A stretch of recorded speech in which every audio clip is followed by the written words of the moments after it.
കേന്ദ്ര പദ്ധതികളായ PM Kisan Samman Nidhi, Kisan credit card ഇതൊക്കെ നിങ്ങൾ ഉപയോഗിക്കുന്ന വ്യക്തികളാണ് എന്നുണ്ടെങ്കിൽ നിങ്ങൾ നിർബന്ധമായിട്ടും നിങ്ങളുടെ ഫാമർ രജിസ്ട്രേഷൻ ID എടുത്തിരിക്കണം. Central government ID, central ID ആണ് ഫാമർ ID എന്ന് ഉദ്ദേശിക്കുന്നത്. അത് കേന്ദ്രം കർശനമായിട്ട് നിങ്ങൾക്ക് നിർദ്ദേശം തന്നിരിക്കുന്നതാണ്.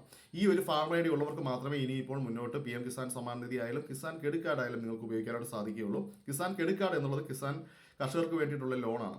ആ ലോൺ നിങ്ങൾക്ക് തുടർന്ന് ഇനി ലഭിക്കണമെങ്കിൽ അതിന് ഇനിയിപ്പോൾ നമുക്ക് അപ്ഡേറ്റ് ചെയ്യണമെങ്കിലൊക്കെ തന്നെയും ഈ ഒരു ഫാർമർ ID അവിടെ നിർബന്ധമാണ്. അത് വ്യക്തമായിട്ട് തന്നെ കേന്ദ്രം അറിയിച്ചിരിക്കുകയാണ്. അപ്പോൾ ഫാർമർ ID എടുക്കാത്തവരുണ്ടെങ്കിൽ ഇന്ന് തന്നെ പോയി നിങ്ങൾ ഫാർമർ ID നിർബന്ധമായിട്ടും എടുക്കേണ്ടതാണ്. കാരണം PFMSന്റെ അപ്ഡേഷൻ സ്റ്റാർട്ട് ചെയ്തിരിക്കുകയാണ്. PM കിസാൻ സമ്മാൻ നിധി 21ാമത്തെ ഘടകത്തിനുള്ള പേയ്മെന്റ് അപ്ഡേഷൻ സ്റ്റാർട്ട് ചെയ്തിരിക്കുകയാണ്. നമുക്ക് ദീപാവലിക്ക് മുന്നേ തന്നെയും എത്തും എന്നുള്ളൊരു അപ്ഡേഷനാണ് ഇപ്പോൾ വന്നിരിക്കുന്നത്. അതുകൊണ്ട് തന്നെയാണ് PFMSൽ ഈ ഒരു അപ്ഡേഷൻ വന്നിരിക്കുന്നത്.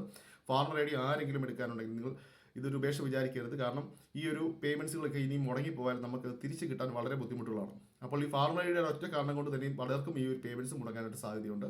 അതുകൊണ്ട് തന്നെ നിർബന്ധമായിട്ടും നിങ്ങൾ ഫാർമർ ID എടുത്തേ മതിയാവുകയുള്ളൂ. അതുപോലെ തന്നെ Kisan credit card, Kisan loan ഉപയോഗിക്കുന്നവരായെങ്കിലും നിങ്ങൾക്ക് ഇനിയിപ്പോൾ ഫാർമർ ID ഉണ്ടെങ്കിൽ മാത്രമേ നിങ്ങളുടെ ബാക്കിയുള്ള അപ്ഡേഷൻസ് ഒക്കെ അവിടെ നടക്കുകയുള്ളൂ. കേന്ദ്രം അത് കർശനമായിട്ട് തന്നെയും പറഞ്ഞിരിക്കുകയാണ്. അതുകൊണ്ട് തന്നെയും പുതുതായിട്ട് എടുക്കാനായിട്ട് ഇതുവരെ എടുക്കാത്തവരാണെങ്കിൽ എത്രയും വേഗം പോയി ഫാർമർ ID എടുക്കുക. അതുപോലെ തന്നെ റിജക്റ്റ് ആയിട്ടുള്ളവരുണ്ടെങ്കിൽ നിങ്ങൾ റിജക്റ്റ് ആയിട്ടുള്ള എന്താണ് റീസൺ എന്നുള്ളത് നോക്കിയിട്ട് അത് അവിടെ റെഡി ആക്കിക്കൊണ്ട് തന്നെ നിങ്ങളുടെ ഫാർമർ ID വീണ്ടും എടുക്കേണ്ടതാണ്. അതല്ലാത്ത പക്ഷം നിങ്ങൾക്ക് PM കിസാൻ സമ്മാൻ നിധി തുക വിതരണം ലഭിക്കില്ല.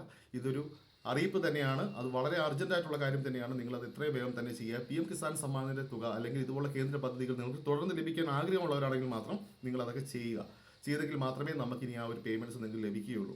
നിങ്ങൾ ഈ ഫാർമർ ID എന്ന് ഉദ്ദേശിക്കുന്നത് കേന്ദ്രം നമ്മുടെ ലാൻഡ് വെരിഫിക്കേഷൻ ആണ്. ഈ ലാൻഡ് വെരിഫിക്കേഷൻ ചെയ്തുകൊണ്ട് തന്നെ നിങ്ങൾ ഒരു ലാൻഡ് ഓണർ ആണോ എന്നുള്ളത് തെളിയിക്കാനായിട്ടാണ് ഇപ്പോൾ ഫാർമർ ID എന്നൊരു രീതി ഇപ്പോൾ കൊണ്ടുവന്നിരിക്കുന്നത്. ഈ ഫാർമർ ID ഉണ്ടെങ്കിൽ മാത്രം നിങ്ങളുടെ ലാൻഡ് ഓണർഷിപ്പ് ഉള്ളൂ, ലാൻഡ് രജിസ്ട്രേഷൻ ID നിങ്ങൾക്ക് അവിടെ ലഭിക്കുകയുള്ളൂ. അങ്ങനെയുള്ളവർക്ക് മാത്രം ഓട്ടോമാറ്റിക്കലി PM കിസാനിലേക്ക് നിങ്ങളുടെ ഫാർമർ ID രജിസ്റ്റർ ആവുകയാണ്. രജിസ്റ്റർ ആയെങ്കിൽ മാത്രമേ നിങ്ങൾക്ക് PM കിസാൻ സമ്മാൻ നിധിയുടെ തുക വിതരണം ഇനി ഇപ്പോൾ അങ്ങോട്ട് ലഭിക്കുകയുള്ളൂ. അതൊരു പ്രധാനപ്പെട്ട ഒരു അറിയിപ്പ് തന്നെയാണിത്.